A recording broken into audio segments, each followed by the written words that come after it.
तो सब मिला के जब सबका नुकसान हो रहा है तो सवाल ये उठता है कि जहाँ सबका नुकसान है तो वहाँ फायदा किसका है। निश्चित तौर पर निजी घरानों को फायदा होगा। तो इनको ये नहीं पता जो 51 और 49 का शेयर है वो भी डिसबैलेंस हो जाएगा। इन्होंने कहा थोरो रेट के आधार पर इसको आगे बढ़ा जाएगा। थोरो रेट की प्रक्रिया ऐसी है कि आज की डेट में अगर कहीं भी सस्ती बिजली मिल रही, गांव की बिजली को आप काटो, थोरो रेट बढ़ जाएगा। स्टैंडर्ड बिडिंग लाइन गाइडलाइन जो है भारत सरकार की आज की डेट में वो अप्रूव नहीं है, वो एक प्रस्तावित गाइडलाइन है। उस पर आपने इतना बड़ा प्रोजेक्ट कर लिया, तो उसमें जो मसौदा सामने आ रहा है उसमें इन्होंने 16,000 करोड़ लगभग प्रदेश की जनता का निकल रहा है, उसको उसमें नहीं ऐड किया गया। यानी कि आप समझ सकते हैं कि पूरे देश में कहीं भी कोई ये नहीं जानकर आश्चर्य होगा कि निजी घरानों को सरकार अपने खजाने से सब्सिडी क्यों दे। तो सभी लोग आंदोलित हैं, सभी लोग परेशान हैं और इससे फायदा किसका है? उद्योगपतियों का। सरकारी संपत्तियों का मूल्यांकन कम दरों पे करके और उसको निजी घरानों को देने की साजिश की जाती है, तो इससे बड़ा भ्रष्टाचार कोई नहीं होगा। अंदाजा लग जाएगा कि एनर्जी टास्क फोर्स उनके पैरामीटर की जांच कराए तो बड़े भ्रष्टाचार का खुलासा होगा। 4 PM न्यूज नेटवर्क में आप सभी का स्वागत है। मैं हूं क्षितिज कांत। आप देख रहे हैं किस तरीके से बिजली को निजी हाथों में देने की कवायद एक लंबे समय से चल रही है। प्राइवेटाइजेशन के इस दौर में जब बिजली विभाग जब प्राइवेटाइज हो जाएगा तो क्या कुछ स्थितियां बनेंगी, आप खुद समझ रहे हैं। तमाम विशेषज्ञ इस पर चर्चा कर रहे हैं और तमाम बड़े सवाल सरकार पर ही खड़े हो रहे हैं। बीते समय आपने देखा काला फीता बांध करके बिजली विभाग के तमाम कर्मचारियों ने एक विरोध भी दर्ज किया था। और आज की अगर बात कर ली जाए तो एक बड़ी पंचायत हुई है राजधानी लखनऊ में। हमारे साथ उपभोक्ता परिषद के अध्यक्ष जी हैं अवधेश वर्मा जी। आज एक बड़ी पंचायत भी हुई और बीते समय की अगर बात करें तो काला फीता लगा करके आप लोगों ने एक विरोध भी दर्ज किया था। देखिए, जहाँ तक सवाल है, आज बहुत बड़ी पंचायत हुई, उसमें आपको बता दूं किसान, नौजवान, जो कार्मिक, उपभोक्ता सभी लोग शामिल थे और उनका सबका एक ही दर्द था कि जो पावर कारपोरेशन जल्दबाजी में बिजली कंपनी दो जो हमारी है, जो पूर्वांचल और दक्षिणांचल, उसको पीपीपी मॉडल यानी निजी क्षेत्र में देने की तैयारी कर रहा है। वो असंवैधानिक तरीके से कार्रवाई को आगे बढ़ा रहा है, क्योंकि उससे कहीं न कहीं जो मसौदा सामने आ रहा है उससे प्रदेश और देश के जो उद्योगपति इसमें जो इस कंपनियों को खरीदने वाले होंगे उनका लाभ ज़्यादा है, ना उपभोक्ता का लाभ है, ना कार्मिक का लाभ है। और दूसरी तरफ एक चीज़ आपको ये भी बता दूँ, जो नौजवान है उनका भी नुकसान हो रहा है।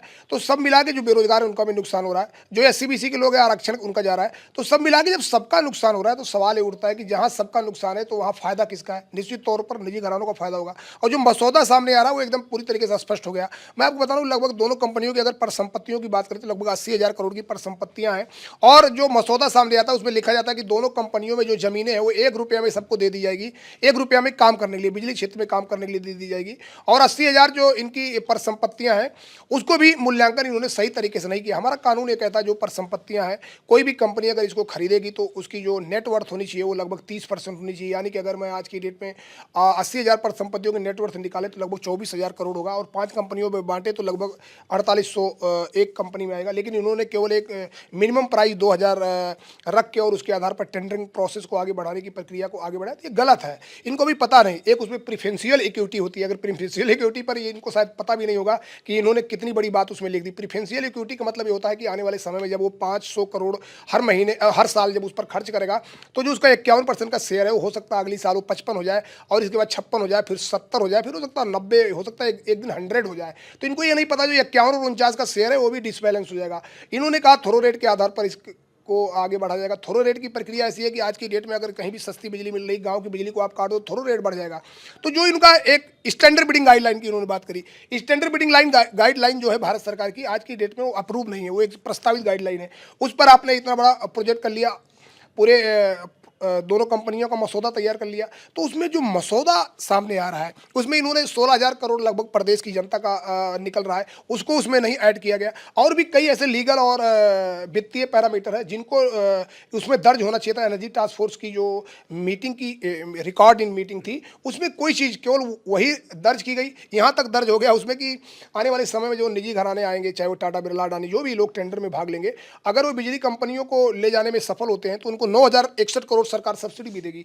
यानी कि आप समझ सकते हैं कि पूरे देश में कहीं भी कोई ये नहीं जानकर आश्चर्य होगा कि निजी घरानों को सरकार अपने खजाने से सब्सिडी क्यों देगी। कल को मान लीजिए, एक उदाहरण के तौर पे मैं कहता हूं कि अडानी को कोई कंपनी मिल जाती है तो अडानी को सब्सिडी सरकार क्यों देगी। अगर सरकार को सब्सिडी देना है तो फिर जो सरकारी क्षेत्र में कंपनियां चल रही उनको आगे सुधार की दिशा में क्यों नहीं ले जाना चाहते हैं? पावर कॉर्पोरेशन का एक तरफ ये तर्क रहता है कि साहब सरकार अब सब्सिडी देते देते इनको मदद करते करते थक गई है, और दूसरी तरफ आप जो प्रस्ताव पारित करते हैं उसमें 9,061 करोड़ सब्सिडी देने की बात करते हो जो निजी घराने, जो उसमें कर्मचारियों के बेनिफिट होने चाहिए जो एज पर रूल, वो मैंने देखा उसमें भी कई खामियां हैं। जो हमारे अस्थायी कर्मचारी जिनको आप कह लीजिए संविदा कार्मिक, उनकी जो कंडीशन है, 10,000 रुपये की नौकरी करने वाला उत्तर प्रदेश में अगर उसकी नौकरी भी आज की डेट में सिक्योर नहीं होती है तो कितना बड़ा कष्ट होगा। तो सभी लोग आंदोलित हैं, सभी लोग परेशान हैं, और इससे फायदा किसका है? उद्योगपतियों का। इन्होंने कहा कि पीपीपी मॉडल देश का बहुत अच्छा मॉडल होगा। मैंने कहा कि आपको शायद पता नहीं होगा, पीपीपी और ये जो फ्रेंचाइजी के रूप में पूरे इंडिया में 12 मॉडल फेल हो चुके हैं। जब 12 मॉडल फेल हो चुके हैं तो कैसे आप इसको आगे बढ़ा रहे हो? आपको शायद इनको ये भी नहीं पता, वर्ल्ड वाइड आप बात कर लो, ऑस्ट्रेलिया, नॉर्वे, यूके, बहुत जगह, जर्मनी, आप देखिए वहाँ पे सब पीपीपी मॉडल लागू हुआ, वहाँ भी फेल हो गया। वहाँ भी ये बात निकल के आई कि निजी घराने जो हैं केवल अपना फायदा लेते हैं। ये सरकारी क्षेत्र में जो प्रदेश की जनता के प्रति प्रतिबद्धता होती है उससे ये कहीं न कहीं पीछे हट जाते हैं। तो इसलिए सभी लोग आंदोलित हैं। सबको 1964 में राज्य विद्युत परिषद बना, 1964 में इतने दशक हो गए राज्य विद्युत परिषद को बने, और आज तक प्रदेश की जनता की सेवा कर रहा है, और आपने उसको एक दिन में औने पौने दाम में बेचने की साजिश कर ली। अच्छा, एक सवाल करूंगा, यहाँ पे तमाम जो उपभोक्ता हैं वो आपको इस समय सुन रहे हैं, एक इजी तरीके से कैसे बताएंगे कि इतने बड़े स्तर पर ये भ्रष्टाचार होने जा रहा है और उपभोक्ताओं का ही नुकसान है? सभी देख रहे हैं आपको। देखिए, जहाँ तक सवाल है भ्रष्टाचार की बात, तो पहले मैं उपभोक्ताओं को ये बताना चाहता हूँ कि इन्होंने जो कहा कि टाटा का जो प्रोजेक्ट है या अडानी का प्रोजेक्ट है बॉम्बे में बड़ा सफल है, मैं कहना चाहता हूँ कि वहाँ 15 रुपये 71 पैसा अधिकतम बिजली दर है, यहाँ 6 रुपया 50 पैसा है। तो अगर वो वाली बिजली दर यहाँ लागू हो जाएगी तो हम लालटेन युग में चले जाएंगे। इन्होंने उड़ीसा के मॉडल की बात करी, टाटा का। उड़ीसा में एक जो गरीब उपभोक्ता है अगर कनेक्शन लेगा तो वो 4,000 रुपये देगा, हम तो 1,200 रुपये में यहाँ बिजली का कनेक्शन मिल रहा है। तो सब मिला के अब भ्रष्टाचार की बात आती है कि भाई भ्रष्टाचार का है। कभी भी जब सरकारी संपत्तियों का मूल्यांकन कम दरों पे करके और उसको निजी घरानों को देने की साजिश की जाती है तो इससे बड़ा भ्रष्टाचार कोई नहीं होगा। इसीलिए मैं आपके चैनल के माध्यम से फिर एक बार कह रहा हूं कि हम जितने भी वित्तीय पैरामीटर और तकनीकी पैरामीटर और लीगल फ्रेमवर्क में सरकार के सामने जो भी मुद्दे हम रख रहे हैं उसकी सीबीआई जांच करा लो, अंदाजा लग जाएगा कि एनर्जी टास्क फोर्स जो मुख्य सचिव की अध्यक्षता में जिसमें बड़े बड़े प्रस्ताव जो इसमें पारित किए गए उनके पैरामीटर की जांच कराए तो बड़े भ्रष्टाचार का खुलासा होगा। और यह भी भ्रष्टाचार का खुलासा होगा, इससे जनता का लाभ होगा या उद्योगपति का लाभ होगा या किसका लाभ होगा? कहीं भी इसमें जनता का लाभ तो दिखेगा नहीं, केवल उद्योगपति का लाभ दिखेगा। इसलिए हम बार बार ये कह रहे हैं कि सीबीआई जांच कराइए। अब तो मसौदा एनर्जी टास्क फोर्स का जो सरकारी एनर्जी टास्क फोर्स उसका मसौदा सामने आ चुका, वो मसौदा बताता है कि भ्रष्टाचार करने की साजिश की जा रही थी। वो तो उपभोक्ता परिषद ने अपनी लड़ाई को आगे बढ़ाया और हर पैरामीटर पे इनका खुलासा किया, इसलिए अभी तक ब्रेक लगा है। आपके चैनल के माध्यम से मैं प्रदेश के मुख्यमंत्री जी से फिर एक बार कहूंगा कि माननीय मुख्यमंत्री जी, कुछ नौकरशाह गुमराह करके हमारे ऊर्जा मंत्री भी, हमने देखा कि हम ऊर्जा मंत्री से हम लोग मिलने गए, ऊर्जा मंत्री ने कहा हमारे पास कोई मसौदा नहीं है, मैं अभी इस पर कैसे बात कर सकता हूँ। और विधानसभा में बोलते हैं कि पीपीपी मॉडल पर चर्चा की जा सकती है, पीपीपी मॉडल को नकारा नहीं जा सकता है, नोएडा पावर कंपनी सफल हो गया, एनपीसीएल। अरे माननीय ऊर्जा मंत्री जी, आपको पता नहीं, आपके पहले के तत्कालीन ऊर्जा मंत्री ने उपभोक्ता परिषद के प्रस्ताव पर 2020 में टोरेंट पावर की जांच कराई और ये सामने आया कि उसने 2200 करोड़ रुपया जो पावर कॉर्पोरेशन को देना था वसूल कर पिछला बकाया उसने वो हड़प लिया। अब बात करते हैं Noida power company. Noida power company में आपको एक बात बताना चाहता हूँ, 2022 में उत्तर प्रदेश सरकार ने निर्णय लिया कि वो निजी क्षेत्र के प्रोजेक्ट को टेक ओवर करना है और नोटिस जारी हुई। हमको पता है उस समय अवनीश अवस्थी साहब थे अपर मुख्य सचिव ऊर्जा, उनकी तरफ से नोटिस जारी हुई, 3 महीने का टाइम दिया गया और अंततः उसने मामला अपटेल और सुप्रीम कोर्ट में जाके फंसा दिया। और आज सरकार सुप्रीम कोर्ट में नोएडा पावर कंपनी से मुकदमा लड़ रही है कि इसको टेक ओवर करना है। तो क्या बात करते हैं, ऊर्जा मंत्री जी को ज्ञान नहीं है, या तो ज्ञान है तो वो किताब पढ़ना नहीं चाहते, अगर पढ़ना नहीं चाहते तो जनता का नुकसान होगा। हमें यही अपील उनसे करेंगे कि जो भी स्थितियां हैं, जो पत्रावलियां, उनको अध्ययन करें, उसके आधार पर बात करें।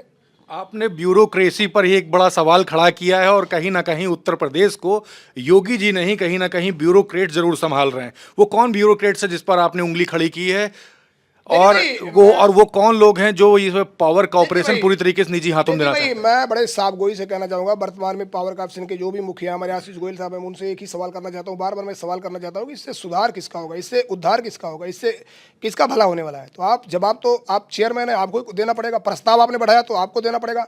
आप प्रस्ताव को चीफ सेक्रेटरी की अध्यक्षता वाली कमेटी में ले जाते हैं तो वहाँ भी अगर अप्रूव हो जाता है कोई गलत प्रस्ताव तो वहाँ भी जवाब देना पड़ेगा। इसलिए मैं सीबीआई जांच की मांग कर रहा हूँ कि भाई सीबीआई जांच करा लो, कौन कौन ब्यूरोक्रेट है सामने आ जाएंगे। और मुख्यमंत्री जी को जब पता चल जाएगा कि देश के नौकरशाह और प्रदेश के नौकरशाह गुमराह करके ऐसे दस्तावेज तैयार कर रहे जो भ्रष्टाचार की जननी पर उत्पन्न होगा, तो आने वाले समय में मुख्यमंत्री जी को खुद उन पर कार्रवाई करने के लिए विवश होना पड़ेगा। मैं तो यही बार बार कह रहा हूं कि मैं कोई जांच एजेंसी नहीं हूं, मैं डिमांड कर सकता हूं और डिमांड के साथ मैं पुख्ता प्रमाण दे सकता हूं कि आपने कहां गलतियां करी है। अगर मैं प्रमाण दे रहा हूं तो सीबीआई जांच कराइए, जो लोग दोषी हैं उनको जेल भेजिए। और अगर आपको लगता है कि मेरे का, मैं तो चैलेंज करता हूं, अगर मेरे आंकड़े और मेरे तथ्य कहीं गड़बड़ है, मैं चैलेंज करता हूं, कोई भी किसी भी फोरम पर, किसी भी लीगल प्लेटफॉर्म पर चर्चा कर ले, दस्तावेज और कानून के तहत मैं उनसे बहस करूंगा और सिद्ध कर दूंगा भ्रष्टाचार होने की गुंजाइश पूरी तरीके से थी, और वो शायद इसीलिए रुकी कि उपभोक्ता परिषद सजग होकर इनका खुलासा कर रहा है। आप पर दबाव नहीं इतना खुल करके बोलते हैं, सभी देख रहे होंगे, और जितनी बातें आपने कह दी कहीं ना कहीं बड़ा प्रेशर लाने वाली सभी पर। देखो भाई, एक चीज आपको बताऊं, जब अडानी इधर आया कोयला लेकर कि भाई ये 3,000 रुपए वाला कोयला जो है 20,000 रुपए में विदेशी कोयला खरीदने की बात है, मैंने याचिका लगा दी नियामक आयोग में, लोगों ने कहा आपके ऊपर दबाव नहीं पड़ रहा है। हमने कहा भाई बाबा साहब का संविधान, देखो ये बाबा साहब का हमारा जो है, इनको मैं रोज सवेरे सबसे उठ के यही प्रणाम करता हूं कि सर मैं आपके बताए हुए रास्ते पर चलूं। बाबा साहब की दी गई संविधान में इतनी ताकत है, अडानी हो अंबानी हो, इनसे मैं कोई डरने वाला नहीं हूं, और इसीलिए मैंने उनको हराया। आपको ये भी बता दूं, किसी को नहीं पता होगा, बहुत कम लोगों को पता होगा, इस चैनल के माध्यम से मैं बताना चाहता हूं, अडानी ने नोएडा और गाजियाबाद को पैरेलल लाइसेंस लेने के लिए 2023 में याचिका डाली। मैं आपत्ति करता हूं और आज तक मैंने उनको लेने नहीं दिया। उन्होंने आज की डेट में यहाँ पर जब आपका स्मार्ट मीटर का प्रोजेक्ट आया उसका मैंने विरोध किया और टेंडर कैंसिल हुआ, नहीं ले, तो ये दबाव की राजनीति नहीं, बाबा साहब द्वारा बनाई गई संवैधानिक व्यवस्था में बड़ी ताकत है। और जब बाबा साहब का सर पे हाथ है तो क्या करना है, इसलिए किसी से नहीं डरता हूँ, लड़ूंगा, जीतूंगा और इनको फिर हराऊंगा। फिर आप आएंगे, कहेंगे कि भाई क्यों नहीं दबाव, जैसे भी आप 2 उदाहरण दे रहा हो तो ये तीसरा उदाहरण भी आपके सामने दूंगा।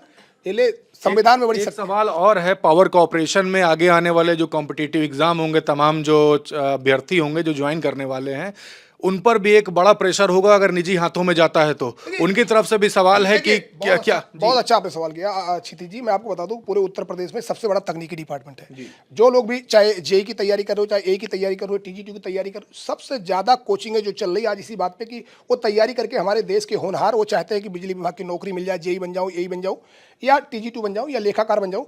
अब वो भर्तियाँ इतने दिन से, वो 3 साल से वेट कर रहे हैं भर्ती के लिए। अब अभी मैं आपको बताऊं, कुछ युवा हमसे मिले, उन्होंने कहा सर बड़ा दुर्भाग्य। मैंने कहा क्या हो गया? बोला सर अभी तक तो हम लोग आंदोलन कर रहे हैं, भर्ती निकालो, अब आ गया पीपीपी मॉडल। अब पीपीपी मॉडल, पहले विभाग बचाऊं तब भर्ती निकले। हमने कहा बड़ा संकट है। तो ये उत्तर प्रदेश के बेरोजगारों के लिए कितना बड़ा संकट है, पहले वो विभाग बचाएं तब वो कहे भर्ती निकालो, फिर वो परीक्षा दे, फिर उसमें गेट और सेट और ये आ जाए।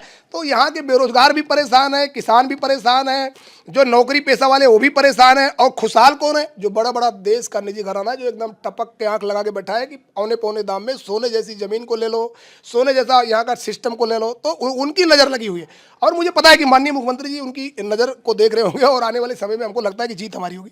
क्या मंत्री जी से एक बार भी मुलाकात हुई है आपकी इतने दिनों में? हाँ जी, मंत्री जी से मुलाकात हुई। मंत्री जी के पास गया, मैंने कहा साहब ये मेरा एक प्रस्ताव है, जरा देख लीजिए। उन्होंने कहा ना ना ना, इसे छोड़ के ऐसे ऐसे भागने लगे कि ना ना ना ना, ये प्रस्ताव रख लो रख लो रख लो। हमने कहा भाई इसमें क्या है, कोई इसमें सांप बिच्छू तो है नहीं लिया उन्होंने। उनका भी मेरे पास प्रस्ताव है। तो अब क्या करें, जब कोई मिनिस्टर के सामने जाओ, उनको कोई प्रस्ताव दो, उनको कोई बात बताओ, वो भागने लग जाएंगे तो हम क्या करेंगे? भाई मिनिस्टर है, उनका प्रोटोकॉल है। हमने कहा ठीक है, नमस्ते, चल दिए। सरकार के कोष के साथ खिलवाड़ करना चाहते हैं? देखिए, अगर कहीं भी सरकारी भ्रष्टाचार होगा तो सरकार का कोष, वो पब्लिक का भी कोष है, जनता का कोष है, बेरोजगारों का कोष है, किसान का कोष है, कर्मचारी का कोष है। सरकार की कोई भी संपत्ति वो सरकार की, अगर उसमें कहीं भी कोई को भी फायदा मिलेगा तो निश्चित तौर पर उस पर नुकसान सबका होगा। बिल्कुल। तो अवधेश जी को आप सुन रहे थे, एक लंबी लड़ाई लड़ रहे हैं। बिजली विभाग निजी घरानों में जा रहा है, निजी हाथों में जा रहा है, इस तरीके की बातें हैं और ये लगातार चर्चा का विषय है। जो नए जो अभ्यर्थी जो आएंगे, अभी खुद बोल दिया कि जेई की जो परीक्षा की जो तैयारी कर रहे होंगे या जो अन्य जो विभागीय जो विभाग में जो भी एग्जामिनेशन होंगे, जो उनकी तैयारी कर रहे होंगे, उन पर एक बड़ा प्रेशर है। जो उपभोक्ता हैं उन पर एक बड़ा प्रेशर है अगर ये निजी हाथों में जाता है। और लड़ाई लगातार जारी है और कहीं ना कहीं ये भी बातें हैं कि सरकार बैकफुट पर है ज़रूर, लेकिन क्या कुछ होगा आगे आने वाले समय में ये तो पता चलेगा। फिलहाल जो मंत्री जी हैं वो क्या कुछ करने वाले हैं, क्या वाकई में निजी हाथों में जाने वाला है या फिर जिस तरीके से कर्मचारी लगातार अग्रसर हैं, क्या कर्मचारियों की जीत हो जाएगी? जुड़े रहिएगा 4PM न्यूज़ नेटवर्क के साथ, सभी मुद्दों पर बात होती रहेगी। मैं आपको इस मुद्दे से जुड़ी हुई सारी खबरें पहुंचाता रहूंगा। वीडियो जितना ज़्यादा हो सकेगा शेयर जरूर करिएगा और अपनी राय कमेंट बॉक्स में लिखिए, अपने सवाल पूछिए। मैं हूं क्षितिज कांत, कैमरा पर्सन शुभम के साथ 4PM न्यूज़ नेटवर्क के लिए। धन्यवाद।